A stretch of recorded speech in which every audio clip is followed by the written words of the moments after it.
Hi guys! Magandang araw na naman! Ang client natin ngayon ay taga Pinamalayan, kababayan ko lang dito sa Mindoro. At ang napili niyang design, hanyamas na may mukha ng babae. Prinihan ko lang nga pala guys yung background dyan. Binago ko yung background para kahit papano hindi masyadong kopya yung reference. Gusto ko sanang baguhin yung design, palitan yung mukha ng babae tapos palitan ko rin yung hanyamas. Para sana original yung design, kaso yun talaga ang gusto ni bossing. Guys, nga pala yung parapol kong tato, dalawa pa lang natatatuan ko kasi yung iba nagbakasyon sa Manila, wala pa dito sa Mindoro. Pero good news po, next month magpaparapol po ulit ako ng tato sa mahilig mag-share tsaka followers ko. Tsaka nga pala guys, sa mga bumibili ng vape dito, may parapol din ako. Bale yung maswerte pong mananalo, 3 vape po ang ibibigay ko, bale 3 tao mananalo. At bubulahin ko po yun next week. Bale hindi ko nga pala to natapos guys at bawal gabihin si bossing. 3 layer to kaso 2 lang nagawa ko, kaya next session namin mabilis ko na lang tong gagawin, konti na lang yung tira eh. At yun guys, tapos na yung first session namin, full sleeve project nga pala to.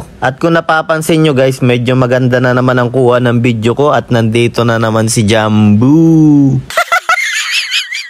Welcome back Joben, ang fuckboy ng Gloria. At ito nga pala guys yung bagong design ng clothing ko, meron po niyan sa Shopee. Thank you, with you.